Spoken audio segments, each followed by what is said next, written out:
Chinese পুঁই চিংড়ি রান্না করব। যে দেখুন এখানে কচি কচি পুঁই শাক, একদমই কচি পুঁই শাকগুলো খুব তাড়াতাড়ি সেদ্ধ হয়ে যাবে এমন পুঁই শাক আমি নিয়েছি ধুয়ে পরিষ্কার করে। আর এখানে নিয়েছি চিংড়ি মাছ। চিংড়ি মাছ দিয়ে এই পুঁই শাকের একটা চাইনিজ আইটেম আমি রান্না করব। একদমই কি বলে যে একদম বাঙালি আনা চাইনিজ এটা।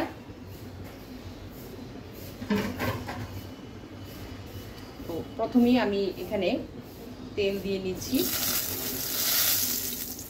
আগুনটাকে একদম কম আঁচে দিয়ে দিলাম, কারণ অলরেডি পাতিলটা অনেক বেশি গরম হয়ে গিয়েছে। এর মধ্যে এখন আমি দিয়ে দিব এই যে চিংড়ি মাছ নিয়েছি, চিংড়ি মাছগুলো আমি এখানে প্রথমেই চিংড়ি মাছগুলো দিয়ে দিচ্ছি।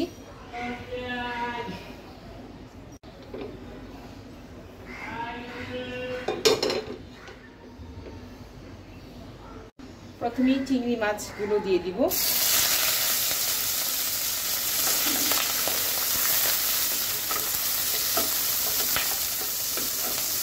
চিংড়ি মাছগুলো প্রথমে দিয়ে দেওয়ার কারণ হচ্ছে যে তেলে ভেজে নিলে একটু সুন্দর একটা ফ্লেভার আসবে। দিয়ে দিচ্ছি এখানে 1 টেবিল চামচ রসুন বাটা আর 1.5 টেবিল চামচ পেঁয়াজ বাটা। এখন সব কিছু একসঙ্গে একটু ভেজে নেব। আসলে এই পুঁই শাক চিংড়িটা খুব ঝটপট করে রান্না করে নেওয়া যায়।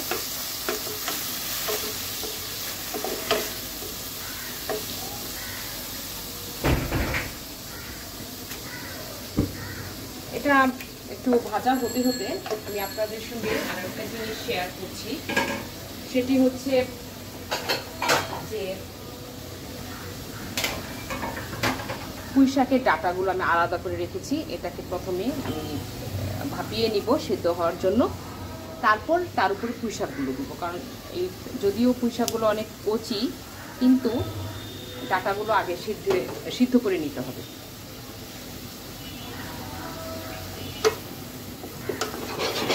দিয়ে দিচ্ছি এখানে স্বাদ মতো লবণ,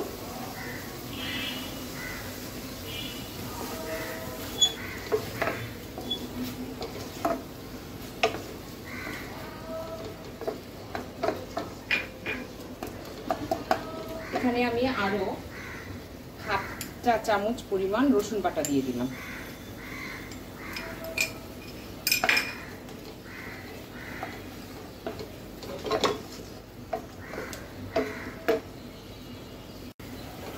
আসলে এটা হচ্ছে একটা চাইনিজ আইটেম, চায়না দেশের। তো যেহেতু এখানে আমি একটু বাঙালি আনা মশলা অ্যাড করেছি, তার জন্য এটা একটু অন্যরকম টেস্ট হয়।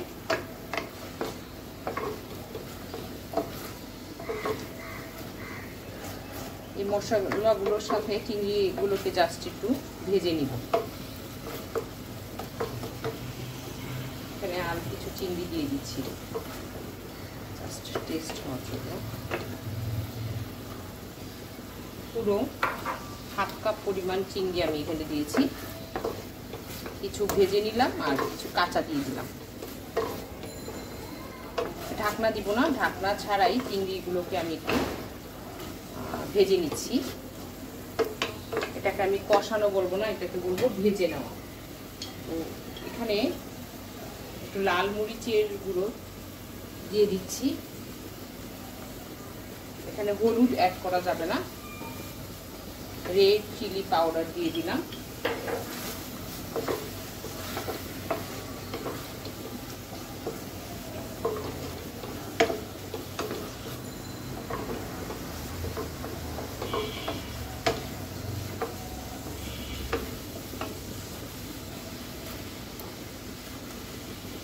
তারপর এখানে যে ডাঁটাগুলো রেখেছি এটা দিয়ে দিব। এখন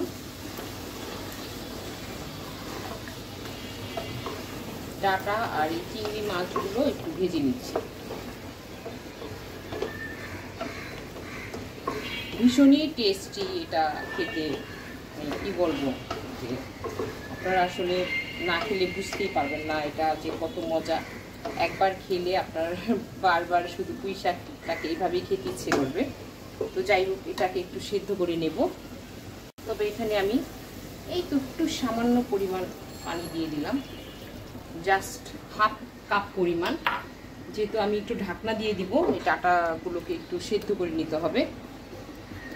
চিংড়ির ভিতরের যে রসটা আছে সেটাও বের হবে, ডাঁটাটাও সেদ্ধ হবে।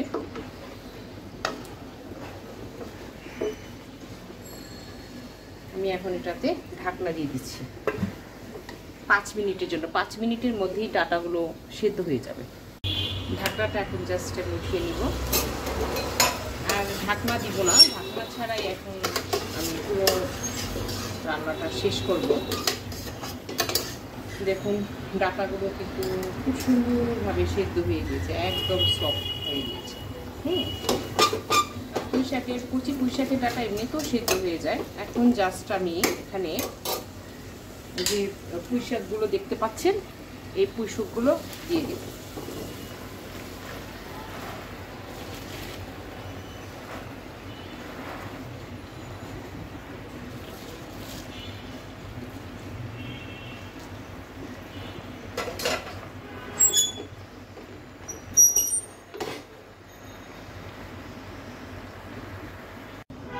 পুঁই শাকগুলো এখন একটা বয়েল হতে হতে আমি এখানে একটা কাজ করব। যে কাঁচা মরিচগুলো আছে যে, এগুলো একটু কেটে দিচ্ছি। একটু খেয়াল করবেন কাঁচা মরিচগুলো আমি কিভাবে কেটেছি।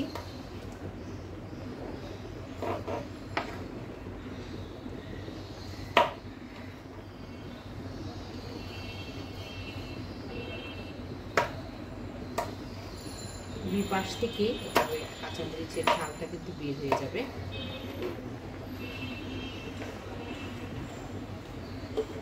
দিয়ে দিলাম।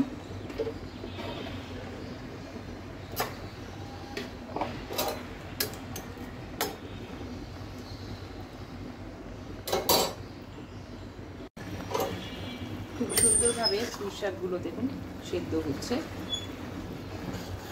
আস্তে আস্তে সেদ্ধ হয়ে যাবে। আর এই পুঁই শাক চিংড়িটা কিন্তু একদম বাড়ন্ত আগুনে করতে হয়, তাহলে পুঁই শাকের যে কালার আছে গ্রিন সুন্দর কালার, এটা বজায় থাকে। হাই হিটে রান্না করলে এটা টেস্টিও হয়, অনেক তাড়াতাড়ি সেদ্ধ হয়ে যায়। তো পুঁই চিংড়ির একটি রেসিপি আমার এই সাবাস হেলদি কিচেন চ্যানেলটিতে দেওয়া আছে। ওইটা আর একটু ভিন্ন রকম ছিল।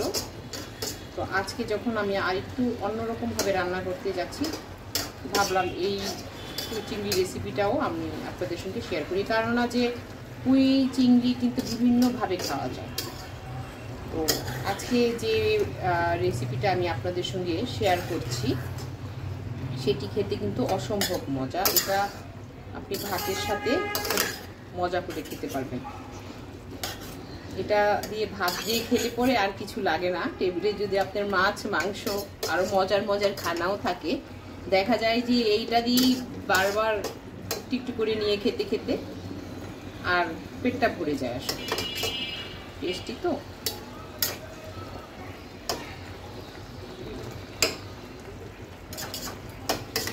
এটা আর সেদ্ধ হতে হয়তো বা আর 5 মিনিট সময় লাগবে। তো পুরো পুঁই চিংড়ি রেসিপিটি রান্না করতে 5 থেকে 10 মিনিটের মধ্যে এই রান্নাটি করা যায় বাড়ন্ত আগুনে। এখন এখানে আমি একটু জিরার গুঁড়ো দিয়ে দিব, একটু সুন্দর ফ্লেভার আনার জন্য।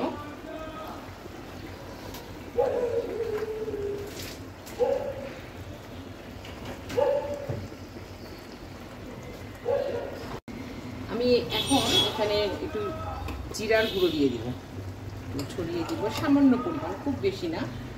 যেহেতু এখানে চিংড়ি মাছ আছে তাই একটু জিরার ফাঁকি দিয়ে দিলাম।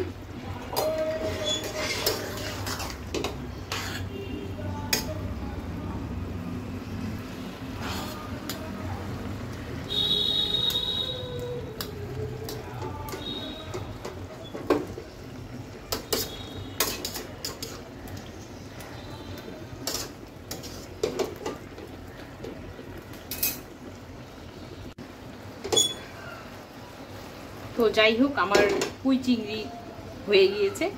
এখন আমি এটা চুলো থেকে নামিয়ে নিব, খাওয়ার জন্য পরিবেশন করব। আর সইতে পারছি না, জিভে জল চলে আসার মতো এমন একটি মজার রেসিপি। আপনারাও বাসায় এইভাবে ট্রাই করবেন, আশা করি ভালো লাগবে। আর অন্যদের সঙ্গে বেশি বেশি করে শেয়ার করবেন। তো আজ আর কথা নয়, সবাই ভালো থাকবেন, সুস্থ থাকবেন, সুন্দর থাকবেন। আল্লাহ হাফিজ।